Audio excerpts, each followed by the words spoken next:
Alright, so as we all know, McLaren have had an awesome weekend at Monza last Sunday, bringing in a 1-2 finish for the team. Not only was that the first 1-2 finish for any team this season so far, but Daniel Ricciardo won McLaren their first race in 9 years. Yes, it's been that long. So this all brought a question to my mind. Of course, every single team strives to win races, but ultimately their goal is to win the championship. As a team, they'd like to win the Constructors' Championship, and when a team can win a Constructors' Championship, that means that it is very possible and likely that a driver from that team can win the Drivers' Championship. So my question is, when will McLaren be a championship contending team once again?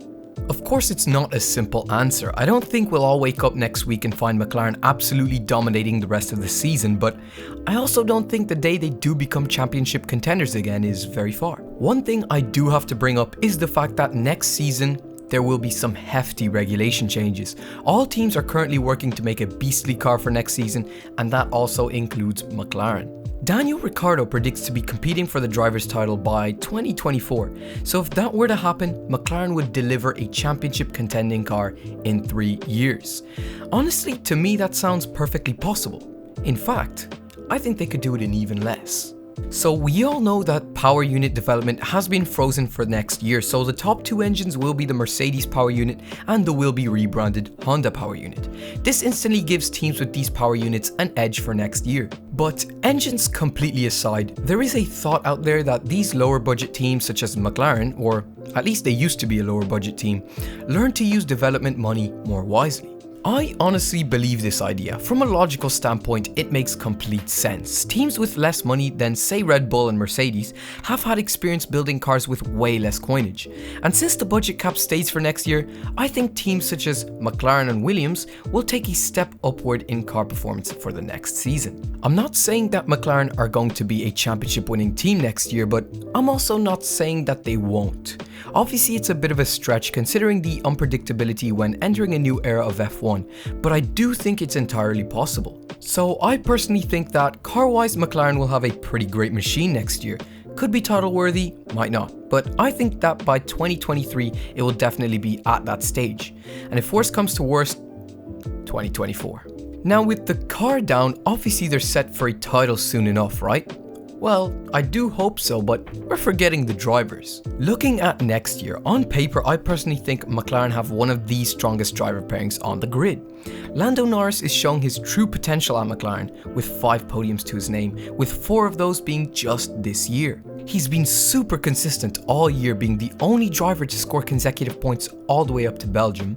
And let's not shy away from the fact that he's held the 3rd place in the Drivers' Championship for a good portion of this year, and he's currently 4th, just 11 points off Valtteri Bottas. So Norris has been an absolute unit this season so far, and I reckon it's safe to say that he will be continuing with this form for the rest of the season and continue with it for the seasons to come.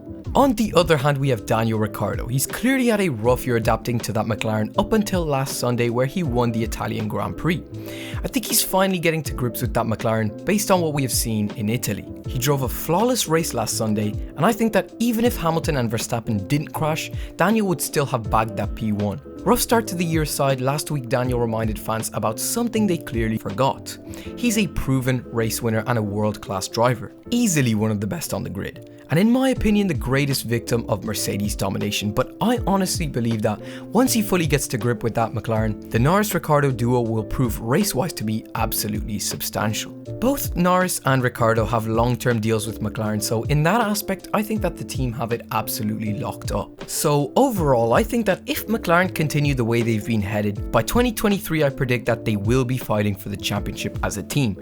But as drivers, it's very hard to call. But honestly, I would give the edge to Ricciardo given his previous performances and his experience being a leader, but I'm curious about what you guys think. Let me know down in the comments below if McLaren become a top team again in the next years, who would be more likely to fight for the Drivers' Championship.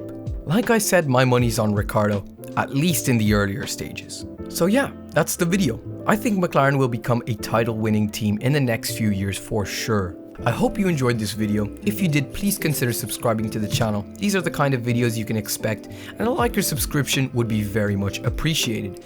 But on that note, I hope you have a good night, and I hope to see you next time.